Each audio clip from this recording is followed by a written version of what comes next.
The Jewish people have always had a peculiar relationship with money.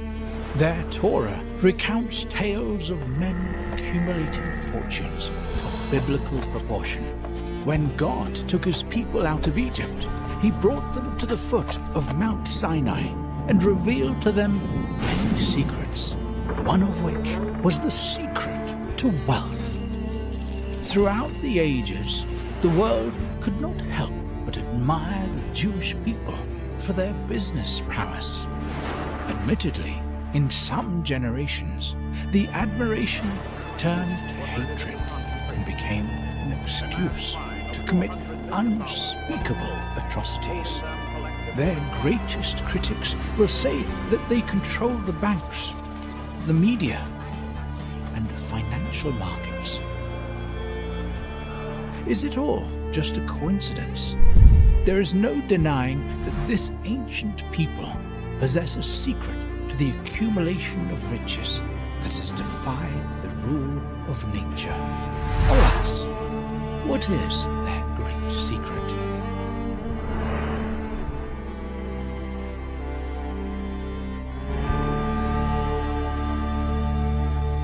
I've always been fascinated with money. Ever since I was a kid, I remember that I had this picture book when I was younger, that inside of it, instead of putting photos, I would put bills, $5 bills, $10 bills. As I grew up, I would read any business book that I could get my hands on, and I'd also listen to any positive thinking guru that I could find. I guess you could say I've always been a student of money. There is a secret to wealth that the Jewish people have known for thousands of years. It was hidden inside of the Bible and was not ready to come out until this very last generation. You see, we're all ruled by one power, by one force, by one creator, and we all are subject to his laws. And when we know how to apply that to our lives, we're able to unleash wealth that we never thought possible. The Jewish secret to wealth is charity, in Hebrew called tzedakah. The big key is the tzedakah. Giving the money actually gives us back more. Because I prioritize giving, God prioritizes me. The key secret is my charity that I give. Tzedakah plays an intricate role in my everyday life and decisions that I make within my life. Si quieres ganar, tienes que dar. Generous people are more successful people. Zohar says, open up for me a vessel like the eye of a needle, and I'll fit an elephant through it. Now this goes against all logic. According to simple math, if a person has 10 of something and they take one and give it away, they're left with 9. Imagine a pie that you have in front of you. Okay, someone gives you a beautiful apple pie that you love. That's the amount of money that you've earned during the year, that you worked hard for, that you've sweated with. You've got receivables and payables and staff and finding clients. We're sweating for our money, and that money is that pie. The idea of giving away 1 or 2 slices away, Hashem has ways to give you back those 2 slices and more. What we're talking about here does not go according to nature. We're talking about a secret code that the creator of the universe himself embedded into the fabric of the universe. We're not talking about karma, that if you do good, you're gonna get good. No. We're talking about a hack in the matrix. Der Rebischter sagt, als eine medagdik, bizudoke, bemele eine medagdik nime, et muras von arbo pomim, gitnem chamisha pomim, vekama pomim kocho, und zusammen damit techet, mit dem Schäfer, Tevas, mit gitem milmailo, gitmen a meche de brocha vatzloche, soll das vernutzen. Auf gesunde Sachen, friedliche Sachen, in jone Teru, mit Zwiseo, mit Simcha, vetuv livo. When I came home from yeshiva and went back to work, the rabbi from my synagogue came and he asked for a pledge for the following year. He asked me for $18,000, which is roughly $1,500 a month. And it's what I owed at that time for charity. So I gladly said yes. By the end of the year, I fulfilled the pledge, but again, didn't think too much about it. That next year, I left my family business and I went to go start my own company from absolutely scratch. Right before Rosh Hashanah, the rabbi came to my new office to pledge me as he does every year. And when he walked into the room, his face turned white. He was used to seeing me in a big fancy office with a big mahogany desk with a big corner view. And that year he walked in and I was alone in a dingy office sitting on a $10 Walmart chair and those white folding tables. That year, I was expecting the rabbi to go easy on me. He sits down at the table and he says to me, "This year, I'm not going to ask you for 18,000, but this year we'll ask you double, 36,000. I went into a trance. The rabbi froze in front of me. It was just me, myself, and God.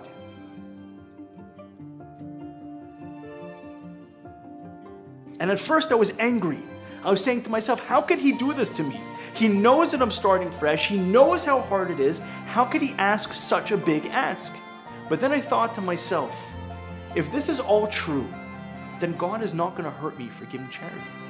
In the talking Cheshbenis, wenn gehe zu Tzedake, es darf sein nicht verbunden mit Seichel.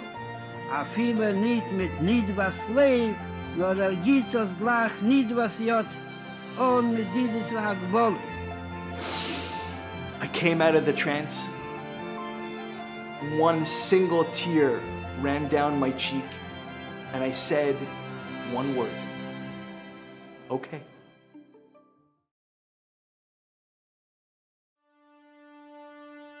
I said, it's up to God. It's not my problem. I'm going to do my best and I'm going to commit. But at the end of the day, it's up to Him to make sure it happens. Und wie der Rebbe der Nosser gesagt, dass jede Nacht nicht geben auf Tzedaka als Stub, was in Gashmis in der Tor bei ist meistens kein Pesach mehr helfen. Also können geben dem Schum, geöffnet ihm der Rebbe Ruf a Ziner Choder. Also soll können mit keinem sein Achlatos a Tebe bimilua, und dann das mit der Simcha vetuv levo, wo der Funde verstandig am Egipten kam vor dem Kocher, der soll können weggeben dem Schum mit Simcha auf tuv levo. That year in business, I absolutely exploded. It was an incredible year from zero to hero overnight. The type of growth that I had was not normal. And by the end of that year, I was able to fulfill every single dollar of that $36,000 pledge. So I started to go on a search to find where exactly the source for this concept of giving charity makes a person wealthy. So I came across the standard line in Torah that everybody knows, which in Hebrew is called Asher tis Asher. Asher tis Asher. Which means that when a person gives charity, he becomes wealthy. Tithe to become wealthy. So I continued to learn and study more, and I came across the magic phrase that I'm about to tell you that changed my life forever and is about to change your life forever. And the secret hidden line is found in a book called Malachi, and it goes like this. Ubachanuni na bazos. Ubachanuni na bazos. Chanuni no bazes, afal pi was bichlal torzach nicht sein der Ingen. Von Eisproben dem Ebersten, mit dem Eisnamen, wie es wird herausgebracht in Schulchen Norel, Chelik jere Deir, und Hilchis Doki in Nonheits, aber ne Gehe zu Zdoki, so demolte der Eberste nicht nur se meg sein de Pchino, no der Eberste bet sich up Chanuni no Bozei, ar bet am Zolem Eisproben. The next year when the rabbi came and asked for $50,000, I gladly obliged, of course. And the year after that, they asked for $100,000. Now that was really pushing myself. I said yes. What was I going to do? Say no? Would you believe that it worked again? It was all starting to make sense. I tested God, and He opened up new channels, new ways for me to make a living. And I had made more in that year when I gave $100,000 than I had ever made in my life. And I also had enough left over. By then, I was so convinced when it came to charity that there's no difference for me between taking a ball and dropping it and letting it fall by gravity and giving charity and getting money back in return. There's no difference. As I started documenting and talking more about my experience with charity, all of a sudden, from all around the world, people would reach out to me, telling me about their stories, their miracles that they themselves saw. So the first time that we gave charity in a way that I would describe as making us slightly uncomfortable was Ida and I went to a class at Chabad of Ohio State University. They were hosting Rabbi Yossi Jacobson, YY. We were super inspired. He spoke about a number of things, one of the things being giving and the importance of giving. We walked up to Rabbi Jacobson. We said, Rabbi, your message is fantastic, it's powerful, and it needs to be heard by the world. Why don't you start a website, an online yeshiva, and we will underwrite it. And I had no idea what the financial commitment would look like. The dollar amount was, tens of thousands of dollars to start it, build it, fund it. I was extremely uncomfortable. Ida was uncomfortable, but we felt like this is really important. Hundreds of thousands of people could potentially be learning and growing as a result of this, and we did it. Every year we would give more, and we were testing Hashem. Every year we would see clearly those results. When you give for fun and for free, with no expectation of getting anything in return, and what you get after almost becomes just like the cherry on top. It was COVID, everyone was cash tight. I was especially cash tight. I was coming out of a sabbatical in Israel where I had very little income. And I decided to put in a donation in that was well above my means at the time. And less than a year later, I closed probably the biggest cash deal of my life, and blew my mind. The fact that God had reimbursed me not only with the fund amount, but also that he rewarded me, so to speak, with 10x was phenomenal to me. I had a friend came up to me, told me, Alberto, are you giving, how much are you giving? Do something. Calculate 20%. And I'm like, crazy, how can I give 20%? Just do it. If you wanna continue to be a guy who's, paying your bills and doing okay. But if you wanna go strong, it's a 20%. After that day, I liked what he said. And I separated 20%. I cannot explain how that opened up the possibilities of businesses. I did find myself at a point where I had gotten divorced, and now I was running a home as a single parent. It became a struggle to give as freely as I did in the past. Even if it was kind of a challenge, I always benefited on the flip side. So I would get a tax refund that year, or I would have the opportunity to work at another job. So I always found that even in giving, God will ultimately reward you. It was our first Shabbat, or maybe second Shabbat in the community, and we're at Kiddush, and I meet this guy, and I'm talking to him, and we're having some drinks, and Rabbi Korn comes over, and he's pouring whiskey for everyone, and he says, Yaakov, make sure that this guy gives good donations this year. And I laugh it off. What am I gonna do? So I decide to joke, whatever you give, I'll match. I had no clue how much he had given. So it turns out that he had committed $18,000 for the year. That was, 5 times more than any donation I had ever given. What am I gonna say? I just hoped and prayed that I'll be able to give it, and I meant it. Somehow, with God's incredible blessing, I was able to give that much and more. The year after, I gave at least 5 times that amount. The thing I realized at that time that still sticks with me is we're just a vessel for creating wealth and serving as a channel for God to get it into the hands of those who need it. People often ask me, what's your secret to success? So yes, I do a ton of networking. I work really, really hard. But the key ingredient is my charity that I give. I really feel that has enabled me to scale, and things that don't even make sense have been working out. Like, it's beyond comprehension. I've been in many businesses, everything from shoes, textiles. Our last business has been the most successful one. We made sure that everything that came in, we were gonna give 10% tzedakah. And I believe that it's been successful because of us taking so seriously giving charity. My story with charity begins a few months ago. I was at the gravesite of the Rabbi Rivnitz in Monsey, New York. I had a big project that I was working months and months to get it, and I didn't see a path to getting a signature on my contract. And I told for the Rabbi that if I'm going to get it, I will donate my charity from this project for his schools. 5-6 days later, and this is already after months of back and forth, I got in my inbox a signed contract. It was signed on my terms and everything started rolling from there. This was like a very special moment for me. Just 5-6 days after promising charity, all of a sudden, boom, the contract was signed. A close friend of mine reached out to me and he's like, I have a friend of mine, he lives across the country, he has no money, his parents have no money, no one has any money, he needs help. So I was like, sure, whatever he needs, I'll take care of it. And I supported him for the entire year. And it came to a point at the end of the year, I wanted to go back to Israel. I needed money to get there. I was short $5,000. I went to a friend of mine and I'm like, hey, this is the situation. Within 3 days I had 5,000 plus plenty extra to get me through the entire year. And it was just so clear to me that that was literally me giving to someone else. God gave right back to me. Our minds are so small and it's only us that limit the capacity of Hashem. And once we do that, Hashem says, okay, Adkan, I'm gonna stop here. But in your mind, if you say, no, Hashem is bigger, He's greater, it's endless, then Hashem says, okay, you'll see.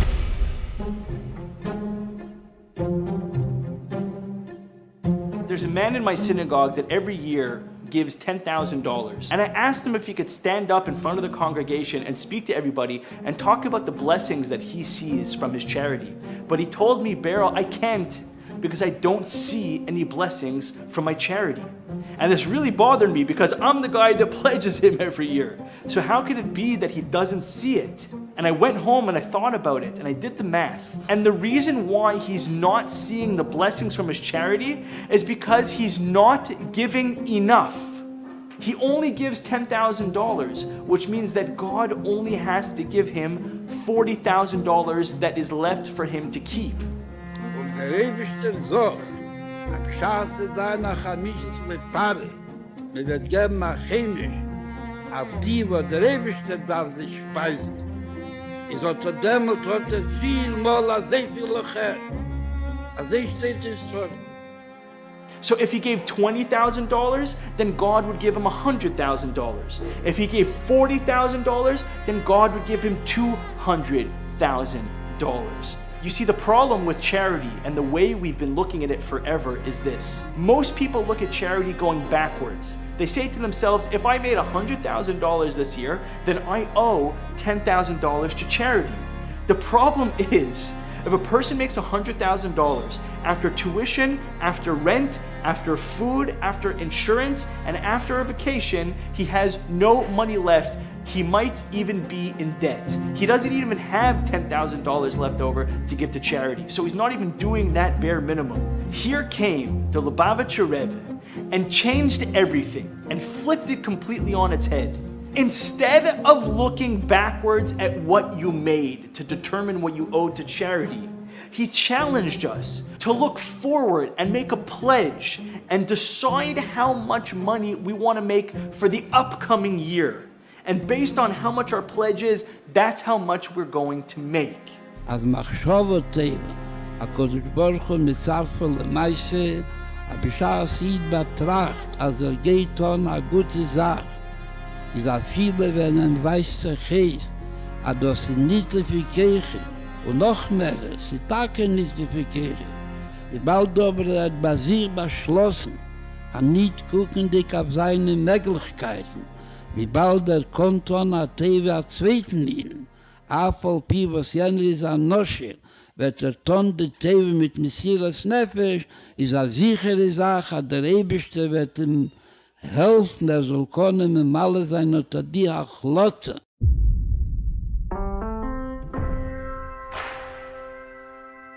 After learning all this, last year when I went to go make my pledge for charity, I wanted to really test God with charity. At the end of the day, a lot of people think that it says you can test God, but really if you read it properly, it says test me with charity, as if it's a commandment, it's a mitzvah to test God with charity. Der musste der Eberste nicht nur sie mag sein, die Pchino, no der Eberste bet sich auf Chanuni, no bo sie ist bet am solle Mispruch.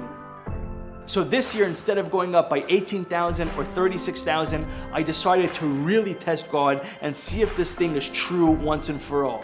I pledged $250,000. And what do you think happened? True to his word, A new business was formed, my executive coaching firm, that not only paid off the $250,000 pledge, but left me, thank you God, with plenty left over, that I was able to do it with joy and with happiness. Just goes to show, when you test God in charity, you're gonna see incredible miracles in your life. I now want to give you the exact method that you could start applying this in your life exactly where you are right now, right here. Step 1, you make a pledge to institutions that the foundation is based on God. Now, disclaimer, the pledge that you make should not be irresponsible, and it should be within the world of reality. But from the same time, the pledge should be something that pushes you beyond what you're comfortable giving. Step 2 is you write a document to the institutions that you're pledging to, telling them the exact amount of money that you're going to be pledging for the next year. And then step 3 is every single month, you send a check out to those organizations. My personal favorite is writing post-dated checks and giving them at the beginning of the year, so I take myself out of it. And what you are about to do is testing God with the greatest mitzvah that there is, which is charity.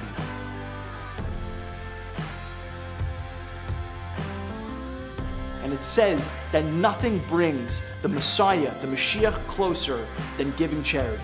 Once you test God, and once you see the blessings explode in your life, you will never be able to go back to a regular life again. And when you do see those blessings, make sure to tell everybody that you know about this incredible mitzvah of testing God with charity.